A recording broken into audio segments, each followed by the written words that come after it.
ನಮಸ್ಕಾರ 30 ನಿಮಿಷ 30 ಸುದ್ದಿಗೆ ಸ್ವಾಗತ. ನಾನು ಪೃಥ್ವಿರಾಜ್ ಹಾರ್ನಹಳ್ಳಿ. 30 ನಿಮಿಷ 30 ಸುದ್ದಿಯಲ್ಲಿ ಬೆಳಗ್ಗೆಯಿಂದ ಆಗಿರುವಂತಹ ಬೆಳವಣಿಗೆಗಳು, ಮಧ್ಯಾಹ್ನ ನಂತರ ಆಗಬಹುದಾದಂತಹ ಪ್ರಮುಖ ಬೆಳವಣಿಗೆಗಳ ಸುದ್ದಿಗಳನ್ನು ಒಂದೊಂದಾಗಿ ನಿಮ್ಮ ಮುಂದೆ ಇಡ್ತಾ ಹೋಗ್ತೀನಿ, ನೋಡ್ತಾ ಹೋಗೋಣ. ಕರ್ನಾಟಕದಲ್ಲಿ ವರ್ಣ ಅಕ್ಷರಶಃ ಅಬ್ಬರಿಸ್ತಾ ಇದ್ದಾನೆ. ಬಹುತೇಕ ಎಲ್ಲಾ ಜಿಲ್ಲೆಗಳಲ್ಲಿ ಮಳೆ ಆಗ್ತಾ ಇದ್ದು ರೈತರು ಖುಷಿಯಾಗಿದ್ದಾರೆ. ಕೆಲವೆಡೆ ಸಣ್ಣ ಪುಟ್ಟ ಅನಾಹುತ ಸಂಭವಿಸಿದೆ. ದಕ್ಷಿಣ ಕನ್ನಡ ಜಿಲ್ಲೆಯಲ್ಲಿ ವರ್ಣ ಅಬ್ಬರಿಸ್ತಾ ಇದ್ದಾನೆ. ಮೊನ್ನೆ ಬಂಟ್ವಾಳದ ಪಂಜಿಕಲ್ಲಿನಲ್ಲಿ ಗುಡ್ಡ ಕುಸಿದಿದ್ರೆ ಇವತ್ತು ಕಣ್ಣೂರಿನ ಬೊಳ್ಳೂರು ಗುಡ್ಡೆಯಲ್ಲಿ ಭೂಕುಸಿತವಾಗಿದೆ. 10ಕ್ಕೂ ಅಧಿಕ ಮನೆಗಳು ಅಪಾಯದ ಅಂಚಿನಲ್ಲಿದ್ದು 4 ಮನೆಗಳ ನಿವಾಸಿಗಳನ್ನ ಸುರಕ್ಷಿತ ಸ್ಥಳಕ್ಕೆ ಸ್ಥಳಾಂತರ ಮಾಡಲಾಗಿದೆ. ಭಾರೀ ಮಳೆಯಿಂದ ತತ್ತರಿಸಿರುವಂತಹ ಕಣ್ಣೂರಿನ ಜನರಿಗೆ 3 ದಿನಗಳಿಂದ ಕುಡಿಲಿಕ್ಕೆ ನೀರಿಲ್ಲ.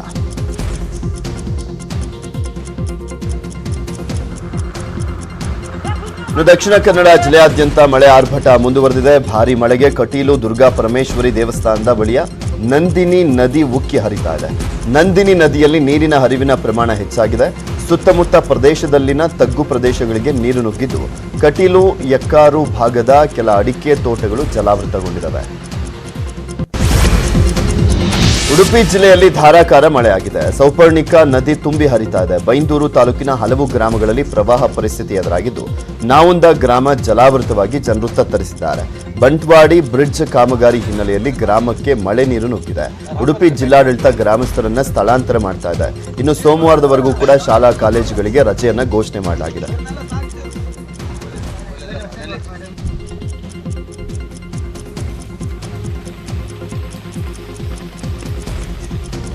ಬ್ರಹ್ಮಾವರ ತಾಲೂಕಿನ ಉಪ್ಪೂರು ಗ್ರಾಮದ 70 ಮನೆಗಳು, 1 ಶಾಲೆ ಭಾಗಶಃ ಮುಳುಗಿವೆ. ಇಲ್ಲಿ ಉತ್ತರ ಕನ್ನಡ ಜಿಲ್ಲೆಯ ಅಣಶಿ ಘಟ್ಟದಲ್ಲಿ ನಿರಂತರವಾಗಿ ಗುಡ್ಡ ಕುಸಿತವಾಗ್ತಾ ಇದೆ.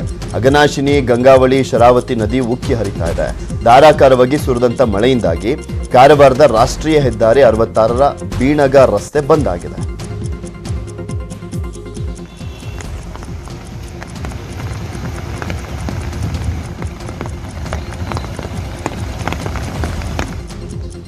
ಉಡುಪಿಯ ಮರವಂತೆ ಬೀಚ್ನಲ್ಲಿ ಪ್ರವಾಸಿಗರು ಹುಚ್ಚಾಟವನ್ನ ಮಾಡಿದ್ದಾರೆ. ಅಲೆಗಳ ಅಬ್ಬರವನ್ನ ತಡಿಲಿಕ್ಕೆ ಹಾಕಿದಂತ ಕಲ್ಲಿನ ಮೇಲೆ ನಿಂತು ಸೆಲ್ಫಿಯನ್ನ ತೆಗೆದುಕೊಳ್ತಿದ್ದಾರೆ.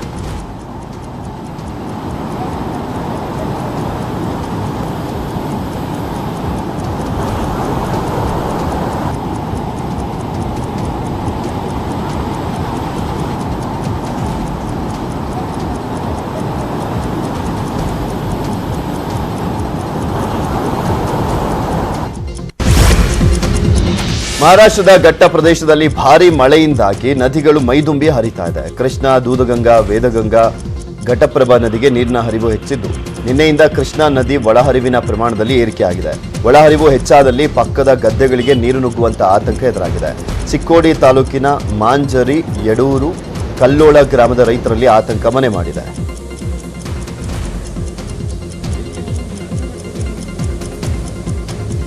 ರಾಯಚೂರಿನಲ್ಲಿ ಕಳೆದ 2 ದಿನಗಳಿಂದ ಮಳೆ ಅಬ್ಬರ ಜೋರಾಗಿದೆ. ಹಗಲು ರಾತ್ರಿ ಬಿಡುವಿಲ್ಲದೆ ವರ್ಣನ ಆರ್ಭಟ ಹೆಚ್ಚಾಗಿದ್ದು ಮಂತ್ರಾಲಯ ರಸ್ತೆ ತುಂಬೆಲ್ಲ ನೀರು ಹರಿತಾ ಇದೆ. ವಾಹನ ಸವಾರರು ಪರದಾಟವನ್ನು ಮಾಡ್ತಿದ್ದಾರೆ. ಜನಜೀವನ ಅಸ್ತವ್ಯಸ್ತಗೊಂಡಿದೆ.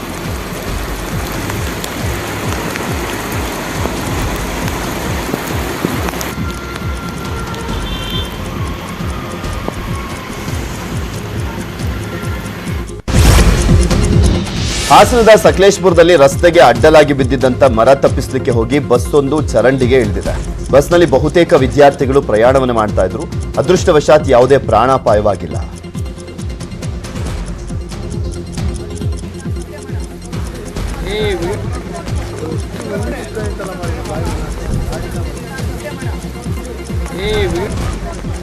ಇನ್ನು ಕಾವೇರಿ ನದಿಯಲ್ಲಿ ದಿನೇ ದಿನೇ ನೀರಿನ ಪ್ರಮಾಣ ಹೆಚ್ಚಳವಾಗ್ತಾ ಇದ್ದು ನದಿ ಅಂಚಿಗೆ ತೆರಳದಂತೆ ಮಂಡ್ಯ ಜಿಲ್ಲೆಯ ರಾಂಪುರದಲ್ಲಿ ಡಂಗೂರದ ಮೂಲಕ ಎಚ್ಚರಿಕೆಯನ್ನು ನೀಡಲಾಗ್ತಾ ಇದೆ.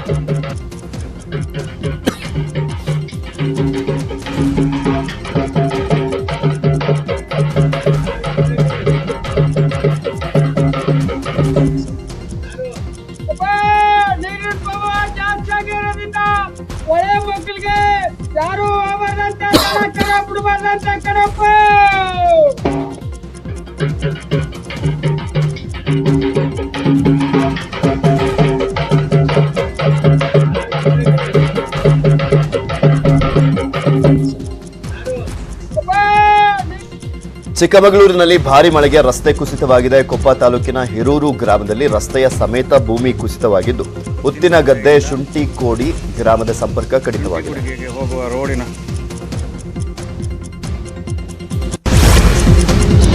ಮುಂಗಾರು ಮಳೆಗೆ ಜಲಪಾತಗಳ ಸೌಂದರ್ಯ ಹೆಚ್ಚಾಗಿದೆ. ಆಲ್ನೊರೆಯಂತೆ ನೀರು ಕಲ್ಲು ಗುಡ್ಡಗಳ ನಡುವೆ ಧುಮುಕ್ತಾ ಇರುವಂತದ್ದು ನಿಸರ್ಗದ ಸೌಂದರ್ಯ ಇನ್ನಷ್ಟು ಹೆಚ್ಚಿಸಿದೆ. ಸತತ ಮಳೆಯಿಂದಾಗಿ ಜೋಗ ಜಲಪಾತ ಧುಮುಕ್ತಾ ಇದೆ. ಕಳೆದ 4-5 ದಿನಗಳಿಂದ ಬಿಟ್ಟು ಬಿಡದೆ ಮಳೆ ಸುರಿತಾ ಇದ್ದು ರಾಜ ರಾಣಿ ರೋರರ್ ರಾಕೆಟ್ ಕವಲುಗಳಲ್ಲಿ ಮತ್ತೆ ಜೀವ ಕಳೆ ಬಂದಿದೆ. ಇನ್ನು ಚಿಕ್ಕಮಗಳೂರಿನ ಹೆಬ್ಬೆ ಜಲಪಾತವೂ ಕೂಡ ಬೋರ್ಗರಿತಾ ಇದೆ. 80 ಅಡಿ ಎತ್ತರದಿಂದ ನೀರು ಧುಮುಕಿ ಹರಿತಾ ಇರುವಂತಹ ಜಲಪಾತವನ್ನು ನೋಡಲಿಕ್ಕೆ ಪ್ರವಾಸಿಗರು ಆಗಮಿಸ್ತಾ ಇದ್ದಾರೆ. ಇನ್ನು ಬೆಳಗಾವಿಯ ಜಿಲ್ಲೆಯ ಗೋಕಾಕ ಜಲಪಾತಕ್ಕೂ ಕೂಡ ಜೀವ ಕಳೆ ಬಂದಿದ್ದು ಬೋರ್ಗರೆದು ಹರಿತಾ ಇದೆ. ದೂದ್ಗಂಗಾ ಫಾಲ್ಸ್ ಸಹ ಹಾಲ್ನೊರೆಯಂತೆ ಧುಮುಕ್ತಾ ಇದೆ.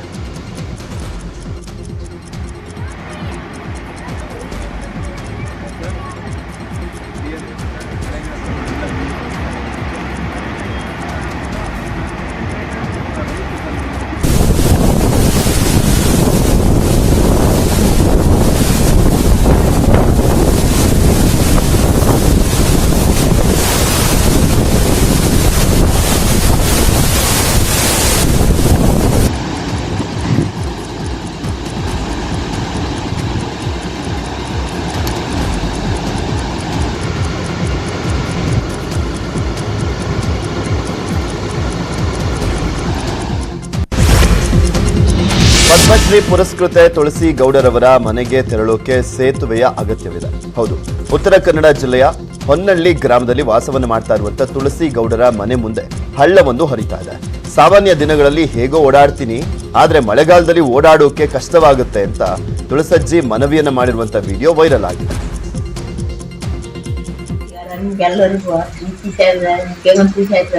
ನಾವು ಆರೋಗ್ಯ ಹೇಳಿದ್ರೆ ಒಂದು ಶಂಕ ಮಾಡ್ಕೊಳ್ಳಿ ನಂಗೆ ಅನ್ಸಡಿ ಇನ್ನೂವರೆ ಇಲ್ಲ ಈಗ ಹೋಗಾಗುದಿಲ್ಲ ಅಕ್ಕಿಲ್ಲ ಈಗ ಮಾಡ್ಕೊಳ್ಳಿದ ಮಾಡ್ತೀವಿ ನಂಗೆ ಇಂತರ ಅಕ್ಕಿಗೆ ಹೋಗಾಗುದಿಲ್ಲ. ನಾ ಮನೇಲಿ ಕುಳ್ಳಿ ಶಾಲೆಗೆ ಹುಡುಗರು ಶಾಲೆಗೆ ಹೋಗಾಗುದಿಲ್ಲ, ನಂಗೂ ಎಲ್ಲೂ ಹೋಗಾಗುದಿಲ್ಲ, ಒಂದು ದವಾಖಾನಿಗೆ ಹೋಗಾಗುದಿಲ್ಲ. ಬೆಳಗಾವ ನಿಂತಿ 10 ಗಂಟೆ ಸೇರಿ ನಿಂತ ಹಳ್ಳಿ ಸಣ್ಣ ಆಗುದಿಲ್ಲ, ಆಚೆಗೆ ಹೋಗುದಿಲ್ಲ, ಮಕ್ಕಳು ಹೋಗುದಿಲ್ಲ. ಈಗ ಮುಖ್ಯ ನೀಚಿ ಸೇರಿದ ಈಗ ನಂಗೊಂದು ಶಂಕ ಮಾಡ್ಕೊಡಿ ಪಾರ್ಕಲ್ಲಿ ಹೇಳ್ತೇನೆ ನೀವು ಕೂಡ ಆಗಲಿಲ್ಲ. ಇಲ್ಲಿ ಅದು ನೀವು ಹಳ್ಳಲ್ಲ ಇಲ್ಲ ಮಾಡಿದ್ವಿ, ಈಗ ನೋಡಿ ಹಳ್ಳವಾ ಪತ್ರಿಕೆ. ಉತ್ತರ ಭಾರತದಲ್ಲಿ ಮಳೆಯ ಅಬ್ಬರ ಹೆಚ್ಚಾಗಿದ್ದು ಇಂದು ಬೆಳಗ್ಗೆ ಉತ್ತರಾಖಂಡದ ರಾಮನಗರದಲ್ಲಿ ಕಾರೊಂದು ದೇಲಾ ನದಿಗೆ ಬಿದ್ದು ನೀರಿನಲ್ಲಿ ಕೊಚ್ಚಿ ಹೋಗಿದೆ. ಈ ದುರಂತದಲ್ಲಿ ಪಂಜಾಬ್ನ 9 ಪ್ರವಾಸಿಗರು ನೀರಿನಲ್ಲಿ ಮುಳುಗಿ ಸಾವನ್ನಪ್ಪಿದ್ದಾರೆ. ಈಗಾಗಲೇ 9 ಮೃತದೇಹಗಳನ್ನು ಹೊರತೆಗೆಯಲಾಗಿದ್ದು ಕಾರಿನಲ್ಲಿ ಮುಳುಗಿದ್ದಂತ ಒಬ್ಬರನ್ನ ರಕ್ಷಣೆ ಮಾಡಲಾಗಿದೆ.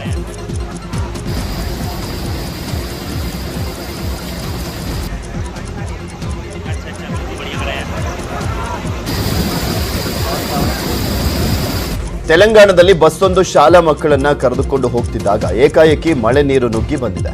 ಸ್ಥಳೀಯರ ಸಮಯ ಪ್ರಜ್ಞೆಯಿಂದ ಎಲ್ಲಾ ಮಕ್ಕಳು ಪ್ರಾಣಾಪಾಯದಿಂದ ಪಾರಾಗಿದ್ದು ಟ್ರ್ಯಾಕ್ಟರ್ ಸಹಾಯದಿಂದ ಬಸ್ ಅನ್ನ ಹೊರಗಿಳಿಯಲಾಗಿದೆ.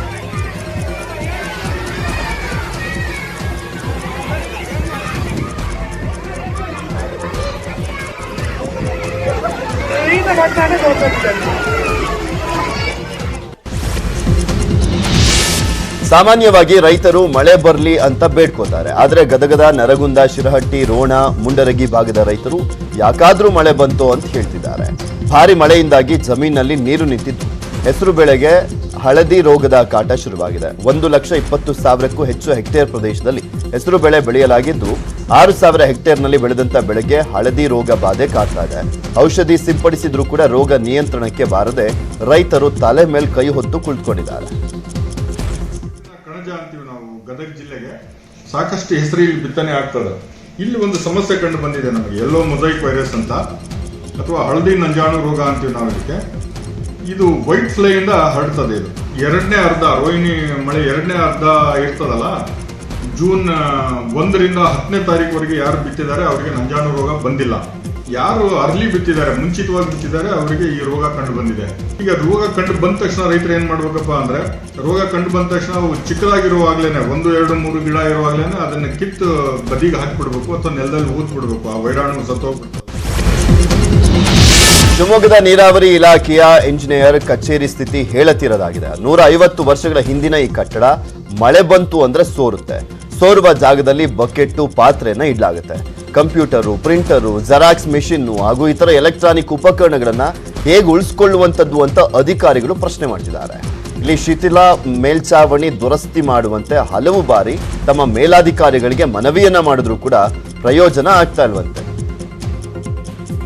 ಆ್ಯಕ್ಚುಲಿ ಮಳೆ ಇದು ಫ್ಲಡ್ ಒಂದೊಂದ್ಸತಿ ಹೆವಿ ರೈನ್ ಬರುತ್ತೆ. ಅದು ಆ್ಯಕ್ಚುಲಿ ಬಿಲ್ಡಿಂಗ್ ತುಂಬ ಚೆನ್ನಾಗಿದೆ, ಬಟ್ ಹೆವಿ ರೈನ್ ಬಂದಾಗ ಒಂದು ಸ್ವಲ್ಪ ಲೀಕೇಜ್ ಆಗುತ್ತೆ. ಈಗ ನಾವು ಆಲ್ರೆಡಿ ಗ್ರ್ಯಾಂಟ್ಸಿಗೆ ನಾವು ಏರ್ ಆಫೀಸರಿಗೆ ಬರೆದಿದ್ದೀವಿ, ಕೇಳಿದ್ದೀವಿ. ಗ್ರ್ಯಾಂಟ್ಸ್ ಬಂದಮೇಲೆ ನಾವು ಇಮಿಡಿಯೇಟಾಗಿ ಅದನ್ನು ರಿಪೇರಿ ಮಾಡಿಸಿ ಅದು ಸೋರಿಕೆಯನ್ನು ನಿಲ್ಲಿಸ್ತೀವಿ. ಹೀಗಾಗಿ ಅದು ಬಿಲ್ಡಿಂಗ್ ಇದು ಬ್ರಿಟಿಷರ್ ಕಾಲ ಬಿಲ್ಡಿಂಗು ಇದು, ಬಟ್ ನಾವು ಇಲ್ಲಿ ವರ್ಕ್ ಮಾಡ್ತಾ ಇದ್ದೀವಿ. ಸಿದ್ದರಾಮೋತ್ಸವಕ್ಕೆ ಪರೋಕ್ಷ ವಿರೋಧ ವ್ಯಕ್ತಪಡಿಸ್ತಾ ಇದ್ದಂತ ಡಿಕೆ ಶಿವಕುಮಾರ್ ಯೂ ಟರ್ನ್ ಹೊಡೆದಿದ್ದಾರೆ. ಸಿದ್ದರಾಮೋತ್ಸವ ಪಕ್ಷದ ವೇದಿಕೆಯಲ್ಲೇ ನಡೆಯಲಿದೆ ಅಂತ ಡಿಕೆಶಿ ಘೋಷಣೆ ಮಾಡಿದ್ರು. ಪಕ್ಷದ ಒಳಗಡೆ ನಡೀತಾ ಇರುವಂತಹ ಮುಸುಕಿನ ಗುದ್ದಾಟದ ಮಧ್ಯೆ ಡಿಕೆ ಶಿವಕುಮಾರ್ರನ್ನ ಸಿದ್ದರಾಮಯ್ಯ ಉಪಹಾರಕ್ಕೆ ಆಹ್ವಾನಿಸಿದ್ರು. ಸಿದ್ದರಾಮೋತ್ಸವವನ್ನ ಪಕ್ಷದ ಸಮಾವೇಶವಾಗಿ ಬಿಂಬಿಸಲಿಕ್ಕೆ ಹೊರಟಂತ ಡಿಕೆಶಿಯನ್ನ ವಿಶ್ವಾಸದ ದಾಳ ಉರುಳಿಸಿ ಕಟ್ಟಿ ಹಾಕಲಿಕ್ಕೆ ಸಿದ್ದರಾಮಯ್ಯ ಯತ್ನಿಸುತ್ತಿದ್ದಾರೆ. ಇನ್ನು ಉಭಯ ನಾಯಕರ ಭೇಟಿ ವೇಳೆ ಮಹತ್ವದ ಚರ್ಚೆ ನಡೆದಿದೆ ಅಂತ ಹೇಳಲಾಗ್ತಾ ಇದೆ. ಇರ್ತಾರೆ ಇದರಲ್ಲಿ, ಬಟ್ ನನಗೆ 75 ವರ್ಷ ತುಂಬ್ತಾ ಇರೋದ್ರಿಂದ ಇದು ಒಂದು ಮೈಲ್ ಸ್ಟೋನ್ ಅಂತೇಳಿ ಮಾಡ್ತಾ ಇದ್ದೀವಿ. ಸೊ ಅದಕ್ಕೋಸ್ಕರ ಇದು ಪಕ್ಷದ ವೇದಿಕೆ ಅಂತ ಇಲ್ಲದವರು ಕೂಡ ಪಕ್ಷದವರೇ ಮಾಡ್ತಾ ಇರೋದು. ಪೊಲಿಟಿಕಲ್ ಮೆಸೇಜು ಇದ್ದೇ ಇರ್ತದೆ. ಈಗ ನಾವೇನು ಸನ್ಯಾಸಿಗಳ ಎಲ್ಲರೂ, ರಾಹುಲ್ ಗಾಂಧಿ ಅವರು ಸನ್ಯಾಸಿನ, ಡಿ ಕೆ ಶಿವಕುಮಾರ್ ಸನ್ಯಾಸಿನ, ಪೊಲಿಟಿಕಲ್ ಇದ್ದೇ ಇರ್ತದೆ. ನಾವು ನಮ್ಮ ಸರ್ಕಾರ, ನಾನು ಕೆಲವು ವಿಚಾರಗಳನ್ನ ವಿರೋಧ ಪಕ್ಷದ ನಾಯಕರಿಗೆ ತಿಳಿಸಬೇಕಾಗಿತ್ತು. ಸೊ ನನ್ನನ್ನು ಇವತ್ತು ಇಲ್ಲ ಬೆಳಗ್ಗೆ ಬ್ರೇಕ್ಫಾಸ್ಟ್ಗೆ ಬಾ ಮಾತಾಡೋಣ ಅಂತೇಳಿ ನನಗೆ ವಿರೋಧ ಪಕ್ಷದ ನಾಯಕರು ಆಹ್ವಾನಿಸಿದ್ರು. ನಾನು ಬಂದು ಕೂತ್ಕೊಂಡು ನಾವು ಸುಮಾರು 1 ಗಂಟೆಗಳ ಕಾಲ ಚರ್ಚೆ ಮಾಡಿದ್ದೇವೆ. ಮುಂದೆ ಪಕ್ಷ ಯಾವ ರೀತಿ ತೆಗೆದುಕೊಂಡು ಹೋಗಬೇಕು, ಏನೇನು ಸಮಸ್ಯೆ, ಈ ಬಿಜೆಪಿದು ಒಂದು ಭ್ರಷ್ಟ ಆಡಳಿತ ನಡೀತಾ ಇದೆಯಲ್ಲ, ಜನ ಪಾಪ ಎಷ್ಟು. ಪಠ್ಯ ಗೊಂದಲದ ಬಳಿಕ ಮತ್ತೊಂದು ವಿವಾದ ಸೃಷ್ಟಿಯಾಗಿದೆ. ಬಡ ಮಕ್ಕಳು ಶಾಲೆಗೆ ಬರುವಂತದ್ದು ಶೂ ಸಾಕ್ಸ್ಗೆ ಅಲ್ಲ, ಕಲಿಯೋದಕ್ಕೆ ಅಂತ ಶಿಕ್ಷಣ ಸಚಿವ ಬಿಸಿ ನಾಗೇಶ್ ಹೇಳಿದ್ರು. ಶೂ ಸಾಕ್ಸ್ ಸೈಕಲ್ ಕೊಡೋದೇ ಮಕ್ಕಳನ್ನ ಶಾಲೆಗೆ ಆಕರ್ಷಿಸೋಕೆ. ಆದರೆ ಶಿಕ್ಷಣ ಸಚಿವರು ಹೀಗೆ ಹೇಳಿಕೆ ನೀಡಿರುವಂತದ್ದು ವಿಪಕ್ಷಗಳ ಆಕ್ರೋಶಕ್ಕೆ ಕಾರಣವಾಗಿದೆ. ಇನ್ನು ಮಕ್ಕಳು ಕೂಡ ನಮಗೆ ಇನ್ನೂ ಸಮವಸ್ತ್ರ ನೀಡಿಲ್ಲ ಅಂತ ಹೇಳ್ತಾ ಇದ್ದಾರೆ. ಹೇಳಿದೀವಿ, ಈ ಸಲ ನಮ್ಮ ಕಾನ್ಸಂಟ್ರೇಷನ್ನು ಫಸ್ಟ್ ಇಂಪಾರ್ಟೆನ್ಸ್ ಮಕ್ಕಳು ಶಾಲೆಗೆ ಬರುವಂಥದ್ದು ಶಿಕ್ಷಣಕ್ಕೆ. ಬೂರ್ತಿ ಸಾಕ್ಸಿನ ಬಗ್ಗೆ ಮಾತಾಡಿದಂಥ ಸಿದ್ದರಾಮಯ್ಯನವರು ಅವರ ಕಾಲದಲ್ಲಿ ಕ್ವಾಲಿಟಿ ಎಜುಕೇಶನ್, ಮಕ್ಕಳು ಶಾಲೆಗೆ ಬರೋದು ಪಾಠ ಕಲಿಯೋಕ್ಕೆ, ಅಭ್ಯಾಸ ಮಾಡೋಕ್ಕೆ ಅಂತನೋ, ಶೂ ಸಾಕ್ಸಕ್ಕೆ ಹಾಕೊಂಡು ಹೋಗೋಕ್ಕೆ ಅಂತನೋ. ಶೂ ಸಾಕ್ಸಕ್ಕೆ ಹಾಕೊಂಡು ಚರಣ್, ನಿಮಗೆ ಯೂನಿಫಾರ್ಮ್ ಕೊಟ್ಟಿದ್ದಾರಾ? ಇಲ್ಲ, ಕೊಟ್ಟಿಲ್ವಾ? ಮತ್ತೆ ಈ ಯೂನಿಫಾರ್ಮ್ ಹಾಕೊಂಡಿರೋದು ಯಾವಾಗ ಕೊಟ್ಟಿರೋದು ನಿಮಗೆ? ಹೊಸದು ಹೊಲಿಸ್ಕೊಂಡಿರೋದು. ಬುಕ್ಸ್ ಎಲ್ಲ ಕೊಟ್ಟಿದ್ದಾರಾ? ಹಳೆವು ಕೊಟ್ಟವರು. ಹಳೆ ಬುಕ್ಕಿಂದ ನೀವು ಓದ್ತಾ ಇರೋದಾ? ನಿಮ್ಮ ಹೆಸರು? ಪ್ರಶಾಂತ್. ನಿಮಗೆ ಯೂನಿಫಾರ್ಮ್ ಸಿಕ್ಕಿದೆಯಾ? ಇಲ್ಲ, ಸಿಕ್ಕಿಲ್ಲ. ಮತ್ತು ನೀವು ಹಾಕೊಂಡಿರೋ ಯೂನಿಫಾರ್ಮು ಲಾಸ್ಟ್ ಇಯರ್ದಾ? ಹೊಲಿಸ್ಕೊಂಡಿರೋದು. ಹೌದಾ? ಟೆಕ್ಸ್ಟ್ ಬುಕ್ಸ್ ಇದೆಯಾ ನಿಮ್ಮ ಹತ್ರ? ಹಳೆವು ಕೊಡ್ತಾರೆ. ಹಳೇದು. ಮತ್ತು ನೀವು ಶೂಸು ಮತ್ತು ಸಾಕ್ಸ್ ಎಲ್ಲ ಹಾಕೋ ಬಂದಿಲ್ಲ ಸ್ಕೂಲಿಗೆ. ಶೂಸ್ ಸಾಕ್ಸ್ ಕೊಟ್ಟಿಲ್ವಾ ಈ ಟೈಮು ಸ್ಕೂಲಲ್ಲಿ? ಕೊಟ್ಟಿಲ್ಲ. ಕೊಟ್ಟಿಲ್ವಾ? ಅಗೌರವದಿಂದ ಕೂಡಿದೆ ಅಂತ ಡಿಕೆ ಶಿವಕುಮಾರ್ ಅವರು ಕಿಡಿಕಾರಿದ್ದಾರೆ. ಸರ್ಕಾರದ ಬಳಿ ಹಣ ಇಲ್ಲದಿದ್ರೆ ನಾವು ಭಿಕ್ಷೆ ಬೇಡಿ ಕೊಡ್ತೇವೆ ಅಂತ ಕಿಡಿಕಾರಿದರು. ನಮ್ಮ ಗೌರವಾನ್ವಿತ ವಿದ್ಯಾಮಂತ್ರಿ ನಾಗೇಶ್ ಅವರ ಹೇಳಿಕೆ ನಿಜವಾಗ್ಲೂ ನಮ್ಮೆಲ್ಲರ ಕರ್ನಾಟಕ ರಾಜ್ಯಕ್ಕೆ ತಲೆ ತಗ್ಸೋ ರೀತಿ ಆಗಿದೆ. ಹಿಂಗೆ ನಮ್ಮ ಸರ್ಕಾರ ಒಂದು ಸ್ಕೀಮನ್ನು ಮೊದಲಿಂದನೂ ಒಂದು ಶೂಸ್ ಕೊಡೋದು, ಒಂದು ಸಾಕ್ಸ್ ಕೊಡೋದು, ಬಟ್ಟೆ ಕೊಡೋದು ಮಾಡ್ತಾ ಇದ್ದಾರೆ. ಇದೇನು ಶೂಸಿಂದ ಸಾಕ್ಸಿಂದ ವಿದ್ಯಾಭ್ಯಾಸ, ಇವ್ಯಾಕೆ ಊಟ ಮಾಡ್ತಾ ಇದ್ದಾರೆ, ಇವ್ರಾಗ ಬಟ್ಟೆ ಹಾಕೋತಾ ಇದ್ದಾರೆ. ಬರೀ ಚಡ್ಡಿಲಿ ಹಾಕೊಂಡು ಓಡಾಡಿಕೊಂಡು ಒಂದು ಬನೀನ್ ಹಾಕೊಂಡು ವಿಧಾನಸೌಧಕ್ಕೆ ಬರಲಿ ಇವನ್ನ ತಳ್ಳಿಬಿಡ್ತಾರೆ. ಮಂತ್ರಿಗಳಿಗೆ ಹೇಳ್ತಾ ಇದ್ದೀನಿ. ನ್ಯೂಸ್ 18 ಕನ್ನಡ ವರದಿ ಬೆನ್ನಲ್ಲೇ ರಾಜ್ಯ ಸರ್ಕಾರ ಎಚ್ಚೆತ್ತಿದೆ. ಶಾಲಾ ಮಕ್ಕಳ ಶೂ ಸಾಕ್ಸ್ ಖರೀದಿಗೆ 132 ಕೋಟಿ ಅನುದಾನ ಬಿಡುಗಡೆ ಮಾಡಲಾಗಿದೆ. ಮಕ್ಕಳಿಗೆ ಸಮವಸ್ತ್ರವನ್ನು ನೀಡಲಿಕ್ಕೆ ಸರ್ಕಾರದ ಅನುಮೋದನೆ ನೀಡಿದೆ. ಬಟ್ಟೆ ತಯಾರಾಗ್ತಾ ಇದೆ, ಅದನ್ನ ಆದಷ್ಟು ಬೇಗ ಕೊಡ್ತೇವೆ ಅಂತ ಸಿಎಂ ಹೇಳಿದ್ರು. ಡಿಕೆ ಶಿವಕುಮಾರ್ ಹೇಳಿಕೆಗೂ ತಿರುಗೇಟನ್ನ ಕೊಟ್ಟಂತ ಸಿಎಂ ಕೋವಿಡ್ ಟೈಮಲ್ಲಿ ಭಿಕ್ಷೆ ಬೇಡಿ ಕೊಡ್ತೀನಿ ಅಂದ್ರಲ್ಲ, ಆ ದುಡ್ಡು ಎಲ್ಲಿ ಅಂತ ಪ್ರಶ್ನೆ ಮಾಡಿದ್ರು. ಅದಕ್ಕೆ 100 ಮಕ್ಕಳಿಗೆ ಶೂಸು ಸಾಕ್ಸ್ ಕೊಡುವಂಥದ್ದು, ಬಟ್ಟೆ ಕೊಡುವಂಥ ವಿಚಾರದಲ್ಲಿ ಇವತ್ತು ಸರ್ಕಾರ ಈಗಾಗಲೇ ಯೂನಿಫಾರ್ಮ್ಗೆ ಬಟ್ಟೆಗೆ ಅನುಮತಿಯನ್ನು ಕೊಟ್ಟಿದೆ, ಅನುಮೋದನೆಯನ್ನು ಕೊಟ್ಟಿದೆ. ಅದರ ಒಂದು ತಯಾರಿಕೆಗೆ ಸ್ವಲ್ಪ ಸಮಯದ ನಂತರ ಅದು ಬಟ್ಟೆ. ಮಾಜಿ ಸಚಿವ ಜಮೀರ್ ಅಹಮದ್ ವಿರುದ್ಧ ಎಸಿಬಿ ಎಫ್ಐಆರ್ ದಾಖಲಿಸಿದೆ. ಜನಪ್ರತಿನಿಧಿಯಾದಂಥ ಜಮೀರ್ ಅಹಮದ್ ಖಾನ್ 2005ರಿಂದ ಆಗಸ್ಟ್ 5, 2021ರ ಅವಧಿಯಲ್ಲಿ ಅಧಿಕಾರ ದುರ್ಬಳಕೆ ಮಾಡಿಕೊಂಡು ಅಪಾರ ಪ್ರಮಾಣದ ಆಸ್ತಿಯನ್ನ ಗಳಿಸಿದ್ದಾರೆ ಅಂತ ಉಲ್ಲೇಖಿಸಲಾಗಿದೆ. ಹಾಗೂ ಆದಾಯಕ್ಕಿಂತ 87,44 ಲಕ್ಷಕ್ಕೂ ಹೆಚ್ಚಿನ ಆಸ್ತಿಯನ್ನ ಗಳಿಸಿದ್ದಾರೆ ಅಂತ ಎಫ್ಐಆರ್ನಲ್ಲಿ ಉಲ್ಲೇಖಿಸಲಾಗಿದೆ. ಚಾಮರಾಜಪೇಟೆ ಈದ್ಗಾ ಮೈದಾನದಲ್ಲಿ ಆಟವಾಡಲಿಕ್ಕೆ ಮಕ್ಕಳಿಗೆ ಅವಕಾಶ ಕೊಡಲ್ಲ ಎಂದು ಯಾರು ಹೇಳಿಲ್ಲ. ನನ್ನ ಪ್ರಾಣ ಹೋಗುವವರೆಗೂ ಮೈದಾನ ತೆಗಿಲಿಕ್ಕೆ ಸಾಧ್ಯವಿಲ್ಲ ಅಂತ ಚಾಮರಾಜಪೇಟೆ ಶಾಸಕ ಜಮೀರ್ ಅಹಮದ್ ಹೇಳಿದರು.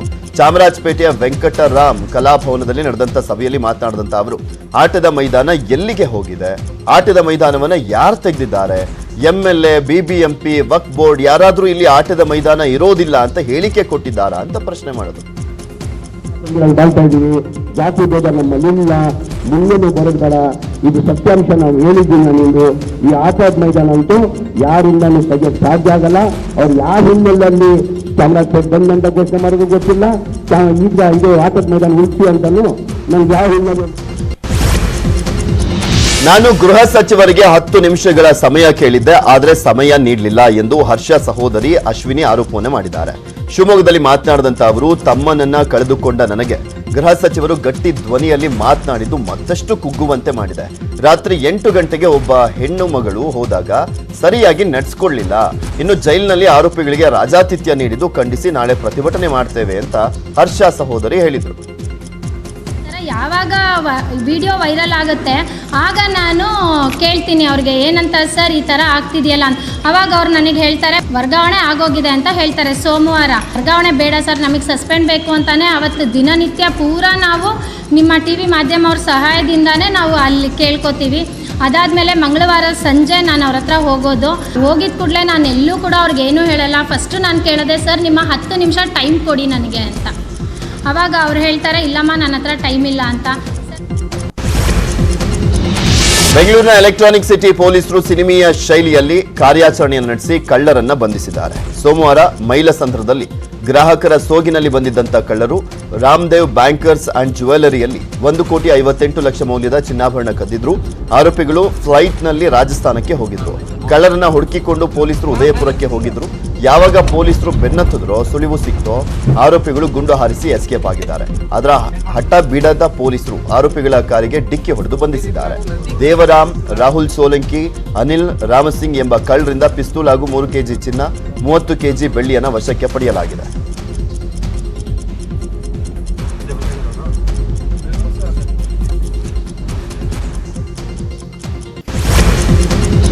ಅತಿ ಹೆಚ್ಚು ಸಂಚಾರ ದಟ್ಟಣೆಯಾಗುವಂತ ಹೆಬ್ಬಾಳ ಮೇಲ್ಸೇತುವೆ ಜಂಕ್ಷನ್ ಬಳಿ ಇಂದಿನಿಂದ ಹೊಸ ರೂಲ್ಸ್ ಜಾರಿಯಾಗಿದೆ. ಏರ್ಪೋರ್ಟ್ ಸರ್ವಿಸ್ ರಸ್ತೆಯಲ್ಲಿ ಬರುವಂತ ಎಲ್ಲಾ ವಾಹನಗಳನ್ನ ಮೇನ್ ರೋಡ್ಗೆ ಎಂಟ್ರಿ ಆಗದಂತೆ ನಿರ್ಬಂಧ ಹೇರಲಾಗಿದೆ. ಸರ್ವಿಸ್ ರಸ್ತೆಯ 2 ಕಡೆ ಬ್ಯಾರಿಕೇಡ್ ಹಾಕಲಾಗಿದೆ. ಒಂದು ವೇಳೆ ಫ್ಲೈಓವರ್ಗೆ ಎಂಟ್ರಿ ಆಗಬೇಕಿದ್ರೆ ಹೆಬ್ಬಾಳ ಫ್ಲೈಓವರ್ ಕೆಳಭಾಗದ ಸಿಗ್ನಲ್ನಲ್ಲಿ ಎಡತಿರುವು ಪಡೆದು ಸಿಟಿಗೆ ಎಂಟ್ರಿ ಆಗಬೇಕು. ಚಂದ್ರಶೇಖರ್ ಗುರೂಜಿಯನ್ನ ಇಬ್ಬರು ಕೊಂದಿದ್ದಾರೆ ಅನ್ನೋದು ಎಲ್ಲರೂ ತಿಳಿದಿರುವಂತ ವಿಷಯ. ಆದರೆ ಈ ಕೊಲೆ ಹಿಂದೆ ಮತ್ತಷ್ಟು ಜನ ಶಾಮೀಲಾಗಿರುವಂತ ಶಂಕೆ ವ್ಯಕ್ತವಾಗಿದೆ. ಮಹಂತೇಶ್ ಸೂಚಿಸಿದಂತ ವ್ಯಕ್ತಿಗಳ ಹೆಸರಲ್ಲೇ ಗುರೂಜಿ ಆಸ್ತಿಯನ್ನ ಮಾಡಿದ್ರಂತೆ. ಆ ಎಲ್ಲಾ ಆಸ್ತಿ ಮರಳಿ ಕೊಡುವಂತೆ ಗುರೂಜಿ ಸೂಚಿಸಿದ್ದಾರೆ. ಅದಕ್ಕೆ ಒಪ್ಪಿದ್ದ ಮಹಂತೇಶ್ ಒಂದೊಂದೇ ಆಸ್ತಿ ಮರಳಿ ಕೊಡಿಸೋಕೆ ಯತ್ನಿಸ್ತಾ ಇದ್ದ. ಗುರೂಜಿಗೆ ಗೊತ್ತಾಗದಂತೆ 1-2 ಆಸ್ತಿಯನ್ನ ಮಾರಿದ್ದ. ಸದ್ಯ ಬೇನಾಮಿ ಆಸ್ತಿ ಹೊಂದಿದವರು ಈ ಕೊಲೆಯಲ್ಲಿ ಶಾಮೀಲಾಗಿರುವಂತ ಶಂಕೆ ಇದ್ದು ಅವರ ಮಾಹಿತಿಯನ್ನ ಕಲೆ ಹಾಕಲಾಗ್ತಾ ಇದೆ. ಮಲೆನಾಡು ಭಾಗದಲ್ಲಿ ಕಾಡಾನೆಗಳ ಉಪಟಳ ಮಿತಿ ಮೀರಿದೆ. ಕಾಡಾನೆಗಳ ಹಾವಳಿಯಿಂದ ಬೇಸತ್ತಂತ ರೈತರೊಬ್ಬರು ಬಾಳೆ ಗಿಡಗಳನ್ನು ನಾಶ ಮಾಡಿದ್ದಾರೆ. ಹಾಸನ ಜಿಲ್ಲೆಯ ಉದಯವಾರದಲ್ಲಿ ಜಯರಾಜ್ ಎಂಬ ರೈತರೊಬ್ಬರು 1 ಎಕರೆ ಜಮೀನಿನಲ್ಲಿ ಬಾಳೆ ಬೆಳೆದಿದ್ರು. ಆದರೆ ಪ್ರತಿನಿತ್ಯ ತೋಟಕ್ಕೆ ಬರ್ತಾ ಇರುವಂತಹ ಆನೆಗಳು ಬಾಳೆ ಜೊತೆಗೆ ಶುಂಠಿ, ಅಡಿಕೆ, ಮೆಣಸು, ಕಾಫಿ, ಏಲಕ್ಕಿ ಗಿಡಗಳನ್ನು ನಾಶ ಮಾಡ್ತಾ ಇದ್ದಾರೆ. ಇದರಿಂದ ಬೇಸತ್ತಂತ ರೈತ ಜಯರಾಜ್ ಬಾಳೆ ಗಿಡಗಳನ್ನು ಕಡಿದು ಹಾಕಿದ್ದಾರೆ. ರಾಯಚೂರು ಜಿಲ್ಲೆಯ ಸಿಂಧನೂರಿನಲ್ಲಿ ಕರಡಿಗಳ ಹಾವಳಿ ಹೆಚ್ಚಾಗಿದೆ. ಹೊಲಗದ್ದೆಗಳಲ್ಲಿ ಕರಡಿಗಳು ಮನುಷ್ಯರ ಮೇಲೆ ದಾಳಿಯನ್ನು ಮಾಡ್ತಾ ಇದ್ದಾವೆ. ಕರಡಿ ದಾಳಿ ಬಗ್ಗೆ ಕಳವಳವನ್ನ ವ್ಯಕ್ತಪಡಿಸಿರುವಂತಹ ಶಾಸಕ ವೆಂಕಟರಾವ್ ನಾಡಗೌಡ ಕರಡಿ ಹಿಡಿಯುವಂತೆ ಅರಣ್ಯ ಅಧಿಕಾರಿಗಳ ಬಳಿ ಅಂಗಲಾಚಿದ್ದಾರೆ. ಇತ್ತ ಕರಡಿಗಳಿಗಾಗಿ ಅರಣ್ಯ ಇಲಾಖೆ ಅಧಿಕಾರಿಗಳು ಹಗಲು ರಾತ್ರಿ ಹುಡುಕಾಟವನ್ನು ಮಾಡ್ತಿದ್ದಾರೆ. ಕೊಪ್ಪಳದ ತುಂಗಭದ್ರಾ ನಡುಗಡ್ಡೆಯಲ್ಲಿರುವಂತಹ ನವ ಬೃಂದಾವನದಲ್ಲಿ ಯಾವುದೇ ಆಚರಣೆ ನಡೆಸದಂತೆ ಡಿಸಿ ಆದೇಶವನ್ನು ಹೊರಡಿಸಿದ್ದಾರೆ. ನವ ಬೃಂದಾವನ ಮಾಧ್ವ ಮತ ಅನುಯಾಯಿಗಳ ಪವಿತ್ರ ಧಾರ್ಮಿಕ ತಾಣ. ಇಲ್ಲಿ ಜುಲೈ 14ರಿಂದ 20ರವರೆಗೆ ಉತ್ತರಾದಿ ಮಠದಿಂದ ರಘುವರ್ಯ ತೀರ್ಥರ ಮಹಿಮೋತ್ಸವ ಹಮ್ಮಿಕೊಳ್ಳಿಕ್ಕೆ ಸಿದ್ಧತೆ ನಡೆದಿತ್ತು. ಇದೇ ಸಂದರ್ಭದಲ್ಲಿ ಮಂತ್ರಾಲಯದ ರಾಯರ ಮಠದಿಂದಲೂ ಕೂಡ ಜುಲೈ 14ರಿಂದ 18ರವರೆಗೆ ಜಯತೀರ್ಥರ ಆರಾಧನೆಗೆ ಅವಕಾಶವನ್ನು ಕೋರಲಾಗಿತ್ತು. ಎರಡೂ ಮಠಗಳ ನಡುವೆ ಭಿನ್ನಾಭಿಪ್ರಾಯ ತಾರಕಕ್ಕೇರಿತ್ತು. ಆದ್ದರಿಂದ ಉಭಯ ಮಠದ ತಲಾ ಒಬ್ಬರು ಅರ್ಚಕರು ನಿತ್ಯದ ಪೂಜೆಗೆ ಮಾಡಬಹುದು. ಆದರೆ ಜುಲೈ 14ರಿಂದ 20ರವರೆಗೆ ಯಾವುದೇ ವಿಶೇಷ ಪೂಜೆಯನ್ನ ಮಾಡುವಂತಿಲ್ಲ ಅಂತ ಡಿಸಿ ಆದೇಶವನ್ನು ಹೊರಡಿಸಿದ್ದಾರೆ. ಚಾಮುಂಡಿ ಬೆಟ್ಟದಲ್ಲಿ 2ನೇ ಆಷಾಢ ಶುಕ್ರವಾರದ ಸಂಭ್ರಮ ಮನೆ ಮಾಡಿದೆ. ಬೆಟ್ಟಕ್ಕೆ ಆಗಮಿಸಿದಂತ ರಾಜವಂಶಸ್ಥ ಯದುವೀರ್ ಕೃಷ್ಣದತ್ತ ಚಾಮರಾಜ ಒಡೆಯರ್ ನಾಡದೇವಿಯ ದರ್ಶನವನ್ನು ಪಡೆದು ವಿಶೇಷ ಪೂಜೆಯನ್ನು ಸಲ್ಲಿಸಿದರು. ಮೋರಿ ಕ್ಲೀನ್ ಮಾಡಿಸುವಂತ ವಿಚಾರಕ್ಕೆ ಲೇಡಿ ಪಿಡಿಒ ಮತ್ತು ಗ್ರಾಮಸ್ಥರ ನಡುವೆ ಜಟಾಪಟಿ ನಡೆದಂತ ಘಟನೆ ಮಂಡ್ಯದಲ್ಲಿ ನಡೆದಿದೆ. ಮಾದನಾಯಕನಹಳ್ಳಿ ಗ್ರಾಮದಲ್ಲಿ ಮೋರಿ ಬ್ಲಾಕ್ ಆಗಿದೆ, ಕ್ಲೀನ್ ಮಾಡಿಸಿ ಅಂತ ಜನರು ಹೇಳ್ತಾ ಇದ್ರು. ಆದ್ರೆ ಪಿಡಿಒ ಮೊಬೈಲ್ ನಲ್ಲಿ ಮಾತನಾಡ್ತಾ ಇದ್ರಂತೆ. ಅದನ್ನ ಜನರು ವಿಡಿಯೋ ಮಾಡಿಕೊಳ್ತಾ ಇದ್ರು. ಇದರಿಂದ ಕೆರಳಿ ಕೆಂಡ ಆಗ್ಬಿಟ್ಟಂತ ಪಿಡಿಒ ಲಕ್ಷ್ಮಿ ಮೊಬೈಲ್ ಅನ್ನ ಕಿತ್ಕೊಂಡು ಕಿರಿಕ್ ಮಾಡಿದ್ದಾರೆ. ಇದೇ ವಿಚಾರಕ್ಕೆ ಗ್ರಾಮಸ್ಥರು ಹಾಗೂ ಪಿಡಿಒ ಪರಸ್ಪರ ಬೈದಾಡ್ಕೊಂಡಿದ್ದಾರೆ. ಅಲ್ಲಿ ಅಕಸ್ಮಾತ್ ಏನಾದ್ರೂ ಜೆಂಟ್ಸ್ ಇದ್ದಿದ್ರೆ ಬೇರೆ ಕಥೆನೇ ಆಗಿರೋದು. ಲೇಡಿ ಆಗಿರೋದ್ರಿಂದ ಗ್ರಾಮಸ್ಥರು ಸೈಲೆಂಟ್ ಆಗಿ ಜಗಳಾಡಿದ್ದಾರೆ ಅಷ್ಟೇ, ವಾಗ್ವಾದ ನಡೆದಿದೆ. ಜಪಾನ್ನ ಮಾಜಿ ಪ್ರಧಾನಿ ಶಿಂಜೋ ಅಬೆ ಮೇಲೆ ಗುಂಡಿನ ದಾಳಿ ನಡೆಸಲಾಗಿದೆ. ಗುಂಡೇಟಿನಿಂದ ಕುಸಿದು ಬಿದ್ದಂತ ಅಬೆ ಅವರನ್ನ ತಕ್ಷಣ ಆಸ್ಪತ್ರೆಗೆ ದಾಖಲಿಸಲಾಗಿತ್ತು. ಚಿಕಿತ್ಸೆ ಫಲಿಸದೆ ಅಬೆ ಮೃತಪಟ್ಟಿದ್ದಾರೆ. ರಸ್ತೆ ಗುಂಡಿ ಮುಚ್ಚುವಂತೆ ಜನಪ್ರತಿನಿಧಿಗಳಿಗೆ ಹೇಳಿ ಹೇಳಿ ಸುಸ್ತಾದಂತ ಜನರು ಕೊಚ್ಚೆ ತುಂಬಿದ ರಸ್ತೆಯಲ್ಲೇ ಪಾರ್ಟಿ ಮಾಡಿದ್ದಾರೆ. ಹೌದು, ಮಧ್ಯಪ್ರದೇಶದ ಅನುಪುರ್ ಜಿಲ್ಲೆಯ ನಿವಾಸಿಗಳು ವಿಶಿಷ್ಟ ಪ್ರತಿಭಟನೆಯನ್ನ ಮಾಡಿದ್ದಾರೆ. ನಾಳೆಯಿಂದ 2 ದಿನಗಳ ಕಾಲ ನ್ಯೂಸ್ 18 ಕನ್ನಡದ ವತಿಯಿಂದ ವಿದ್ಯಾಸಂಗಮ ಎಜುಕೇಷನ್ ಎಕ್ಸ್ಪೋವನ್ನು ಬೆಂಗಳೂರಿನ ಮಲ್ಲೇಶ್ವರಂ ಹೈಸ್ಕೂಲ್ ಗ್ರೌಂಡ್ನಲ್ಲಿ ಆಯೋಜನೆ ಮಾಡಲಾಗಿದೆ. ಈ ಎಕ್ಸ್ಪೋದಲ್ಲಿ 45ಕ್ಕೂ ಹೆಚ್ಚು ಶಿಕ್ಷಣ ಸಂಸ್ಥೆಗಳು, ಪ್ರತಿಷ್ಠಿತ ವಿಶ್ವವಿದ್ಯಾನಿಲಯಗಳು, ಪಿಯುಸಿ ಟಾಪರ್ಗಳು, ಪ್ರಖ್ಯಾತ ಶಿಕ್ಷಣ ತಜ್ಞರು ಭಾಗವಹಿಸಲಿದ್ದಾರೆ. ಎಲ್ಲರೂ ಬನ್ನಿ, ಭಾಗವಹಿಸಿ, ಸ್ಪಾಟ್ ಅಡ್ಮಿಷನ್ ಕೂಡ ಆಗಬಹುದು.